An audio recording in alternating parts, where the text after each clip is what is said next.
J'espère que tout le monde se porte à merveille. Aujourd'hui, c'est la rubrique Je lis vos courriers. Aujourd'hui, il s'agit d'une jeune dame. Et le thème est Mon fiancé veut s'islamiser et moi, je ne veux pas. Avant de commencer cette vidéo, abonnez-vous, activez la cloche des notifications pour ne rater aucune de mes publications et laissez des commentaires. Je vais lire son courrier. Bonjour Angélie, besoin de vos conseils s'il vous plaît. Je suis une jeune femme anonyme du groupe RIF. J'aimerais que vous sélectionnez mon courrier. Merci. Mon fiancé dit qu'il veut s'islamiser. Je suis contre ce revirement car j'ai peur des musulmans. Ils ne prennent pas soin de leurs femmes. Ils ne respectent pas leurs femmes. Ils maltraitent leurs femmes. Eux pensent que la femme est un objet. Je suis chrétienne, j'ai besoin de vos conseils, s'il vous plaît. Andreas, merci de m'avoir écrit le souci qui te tient à cœur. Dans cette vidéo, je vais essayer de t'aider comme je peux. D'abord, je vais définir l'islam. Islam en arabe signifie paix.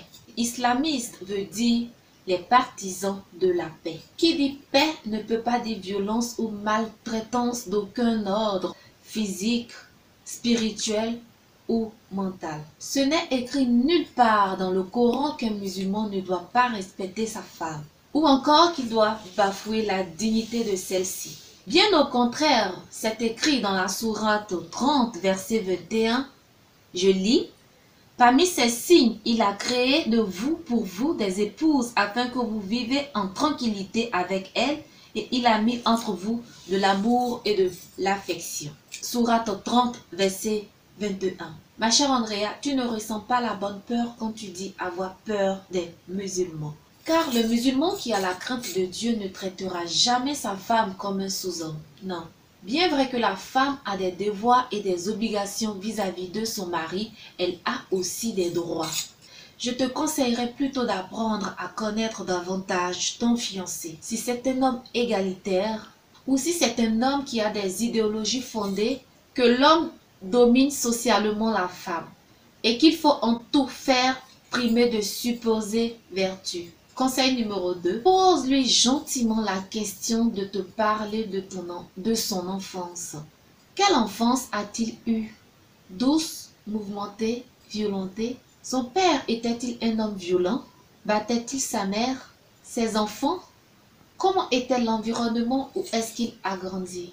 Conseil numéro 3, demande-lui de te faire sa représentation de la femme pour l'homme et l'importance de la femme dans la société. Pose-lui la question de savoir comment se sentirait-il si sa patronne était une femme. Est-ce que cela l'indignerait? Fais un bilan moral de votre vie de couple depuis que vous vous connaissez jusqu'à aujourd'hui. Lors des prises de décision, ton avis compte-t-il? Tient-il compte des situations qui vous concernent tous les deux?